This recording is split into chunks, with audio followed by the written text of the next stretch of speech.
What's the difference between spending $1,000 on a cruise and $10,000 on a cruise? Of course, I mean other than the extra $9,000.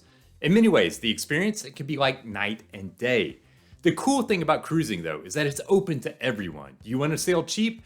You can for as little as a few $100. But if you want to go big, cruise lines will offer you every chance possible to spend as much as you want. So what can you expect when you sail on a cruise within a modest $1,000 budget versus one costing 10 times as much?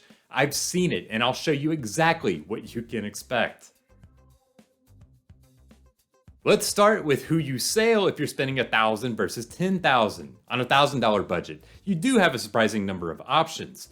You can sail on the big names like Carnival, MSC, Royal Caribbean, NCL, and a lot more. That said, you're going to have to be creative about sailing. It's most likely going to be in a bare bones room and on a shorter trip. There may be times of year, like in the height of summer, that you have to avoid to keep things cheaper. In short, you can do it, but expect some hurdles. $10,000 for a cruise, however, your options are virtually limitless.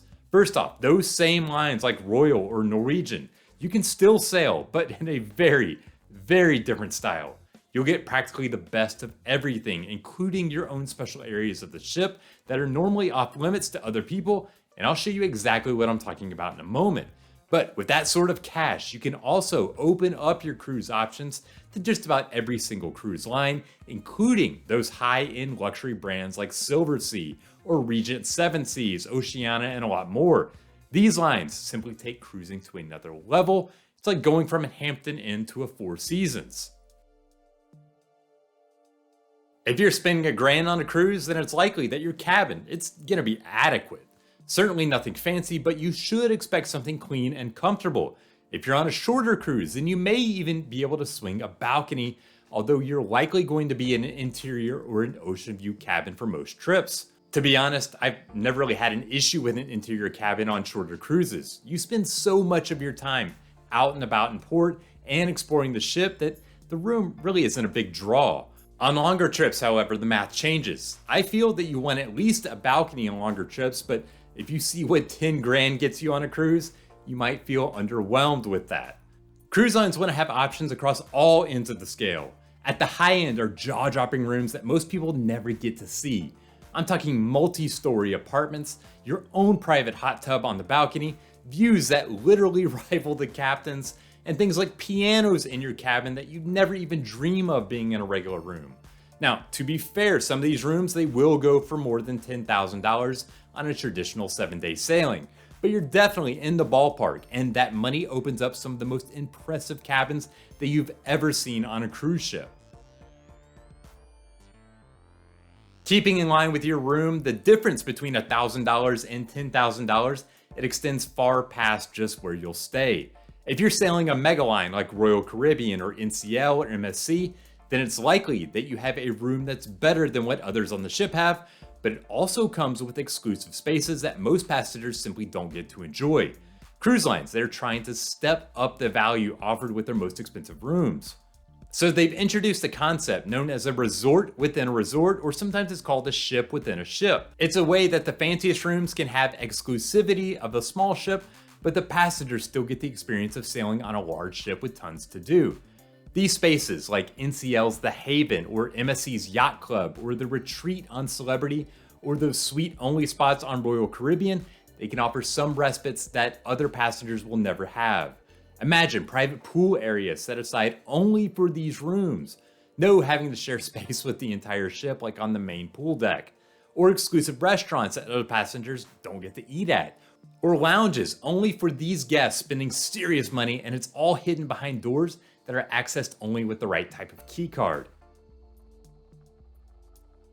Now there's a lot of value in cruising, and if you play your cards right, you can actually sail for a long time for not that much money. You will have to be strategic with your scheduling and maybe sail some offbeat trips that most people don't do. For example, Royal Caribbean, they offer a 14-night transatlantic cruise for around $1,000. It takes you from Florida to Spain with stops in the Azores and all around Spain before ending in Barcelona. Now, it is a repositioning cruise, so you will have to find and pay for your own way back. But honestly, most of the time, a $1,000 budget would hamper you a lot. With a $10,000 budget, your options, they're virtually unlimited. First off, you can get on any mass market cruise for nearly any length of time outside of maybe those around the world cruises. And then you can add in the luxury lines and what they offer. Some people, they like to daydream on Zillow thinking about dream houses. I personally like to daydream about cruises that I could take. And for $10K, you've got some ridiculous options. How about this trip from Buenos Aires to Santiago, Chile? It's an 18-day, 4-country tour to one of the most beautiful areas of the planet, and prices start well below 10 grand per person. Or if you want something closer to home, 2 people can sail on Celebrity Beyond on this trip to Antigua in the Bahamas for a week. And they get to do it in a 500 square foot suite in the ship's retreat area, where you get drinks and Wi-Fi included and special access to your own sun deck that's reserved only for these guests staying in this area. Most people that have sailed know that for average passengers, cruise lines, they love to nickel and dime you. Drinks are extra and many meals are extra. Wi-Fi is extra. Room service, that is an extra cost as well. But when you spend the big bucks, the cruise line is more than happy to include more with your fare. Spend a ton and you'll get a nicer room and possibly a nicer line, and you'll stay in one of the exclusive ship within a ship spots. But you'll also notice that you get a lot more included with your cruise. It starts even when you're boarding the ship. You may have your own separate line to board or entrance to the terminal, or even a lounge that's only for people staying in the nicest cabins. So you don't even have to mingle with those common folk passengers that are getting on the ship. Places like the Retreat on Celebrity and MSC's Yacht Club, they're all inclusive. So you get drink packages and you get Wi-Fi included. Room service is normally included. And you can even see reserved seating in the theater. And in addition, some rooms go even further for those spending big bucks. MSC's Yacht Club that I mentioned, they feature butlers for you during your cruise.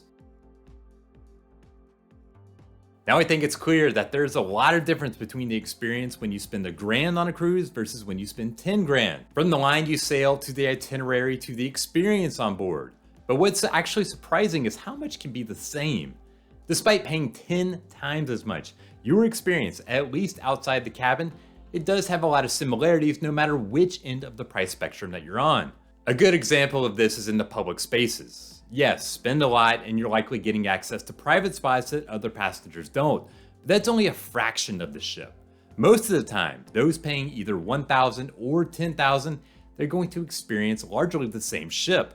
They will have nearly all the same restaurants, the same main pool, the same theater, shops, the same casino, and the same spa. Now, there will be a difference if you're sailing a mass market line for cheap when you compare yourself to a high-end line where people spend thousands more to sail. But if you're on the same ship spending a little compared to someone spending a lot to be on the same vessel, you're actually going to be going to most of the same places around the ship. Speaking of going to the same places, another thing to keep in mind if you're thinking of spending huge money on a cruise is that you'll be visiting the same ports whether you spend $1,000 or $10,000. Now, a little disclaimer, if you're going on one of those bucket list cruises that sail to Antarctica or to Iceland or the Chilean cruise that I showed you before, then you're going to pay more for your cruise, and yes, you're going to see places that you don't see for $1,000. But if you're upgrading your experience on a ship sailing a typical 7-day cruise like a trip from Miami around the Caribbean, then no matter how much you pay or don't pay, you're still going to be visiting the same ports everyone else does. In this case, paying up for the cruise is really the equivalent of buying a first-class plane ticket. You'll be treated better and have a more comfortable time, but first class and coach, they're going to the exact same spots. Finally, there's one area where those spending less on a cruise, at least in some cases, are actually likely going to benefit. And no, I'm not talking about just saving money. Let's say you spend 10 grand and you go on one of those super fancy luxury lines. That's great, and you're likely going to have the trip of a lifetime. But when it comes to entertainment on the ship, it's going to be very different from what you get on the mass market lines. Entertainment on cruise ships, especially those biggest and the newest ships, it has become world class. And with the size and the design of the theaters, they do things that just aren't possible on smaller ships, no matter how nice they are. That's not to say if the entertainment is bad on the more luxurious lines, far from it. But if you want the wow factor, then the mass market lines, where you can sail for a more reasonable price, they can offer that. Thank you for watching, and I hope that you loved this video. I can't wait to get out of this jacket into something a little more comfortable. But before I go, I hope that if you like this video, then you'll subscribe to Cruzely. You can also visit Cruzely.com for more on everything cruising. Until next time, happy sailing. Let's get this off. Oh, so much better.